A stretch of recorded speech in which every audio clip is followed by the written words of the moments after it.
ایک بار ایک گلاب تھا جو باغ کے ایک تنہا کونے میں اگتا تھا۔ وہ پورے باغ میں اکیلا گلاب تھا، اور وہ بہت اکیلا اور اداس محسوس کر رہا تھا۔ اس کی خواہش تھی کہ اس سے بات کرنے اور اپنی خوشیاں اور غم بانٹنے کے لیے اس کے پاس اور گلاب ہوں۔ ایک دن اس نے باغ کے دوسرے حصے میں ایک باغبان کو کچھ نئے پھول لگاتے ہوئے دیکھا۔ اسے امید تھی کہ وہ اس کے قریب کچھ گلاب لگائے گا تاکہ وہ کچھ دوست رکھ سکے، لیکن اس کی مایوسی کے لیے اس نے صرف گل داؤدی، سورج مکھی اور کنول کے پودے لگائے۔ گلاب کو اور بھی اکیلا اور اداس محسوس ہوا۔ اس نے سوچا کہ دوسرے پھول اس کی طرح خوبصورت نہیں ہیں اور وہ اس کے جذبات کو نہیں سمجھیں گے۔ اس نے انہیں نظر انداز کرنے اور اپنے آپ کو برقرار رکھنے کا فیصلہ کیا۔ دوسرے پھولوں نے گلاب کے ساتھ دوستی کرنے کی کوشش کی۔ انہوں نے اس کی خوبصورتی اور خوشبو کی تعریف کی، اور انہوں نے اسے اپنے کھیلوں اور گانوں میں شامل ہونے کی دعوت دی، لیکن گلاب نے ان سے بات کرنے یا ان کے ساتھ کھیلنے سے انکار کر دیا۔ اس نے سوچا کہ وہ اس کے نیچے ہیں اور وہ صرف اس کی خوبصورتی کو خراب کریں گے۔ گلاب بہت مغرور ہو گیا۔ اس نے دوسرے پھولوں کو نیچا دیکھا اور اس نے اپنی خوبصورتی اور برتری پر فخر کیا۔ اس نے کہا کہ وہ باغ کی ملکہ ہے، باقی پھول اس کے آگے جھک جائیں۔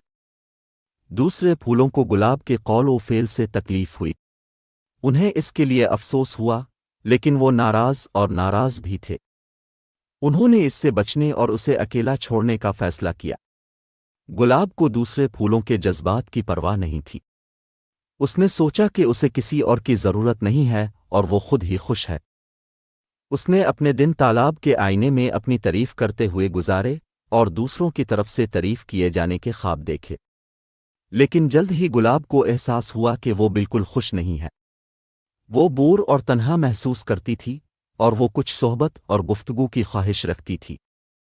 اس نے باغ کے چاروں طرف نظر دوڑائی، لیکن اسے کوئی نظر نہیں آیا جو اس سے بات کرے یا اس کے ساتھ کھیلے۔ دوسرے پھولوں نے اپنے اپنے گروپ اور دوستیاں بنا لی تھیں، اور وہ ایک ساتھ مزے کر رہے تھے۔ وہ گاتے اور ناچتے، ہنستے اور مذاق کرتے، اپنی کہانیاں اور راز بتاتے۔ انہوں نے گلاب کی طرف کوئی دھیان نہیں دیا جو اپنے کونے میں اکیلی بیٹھی تھی۔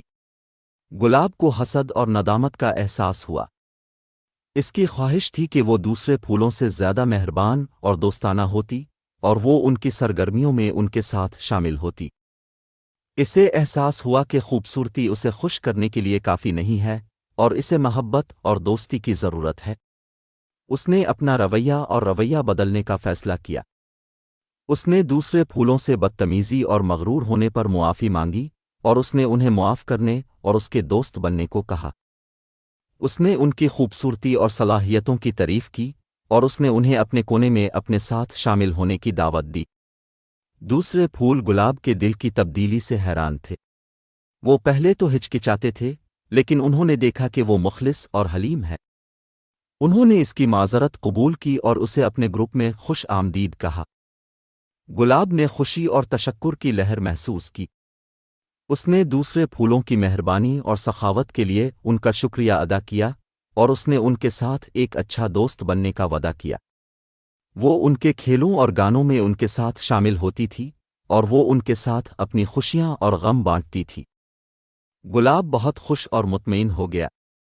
اس نے تنوع کی خوبصورتی اور دوستی کی قدر کی تعریف کرنا سیکھا۔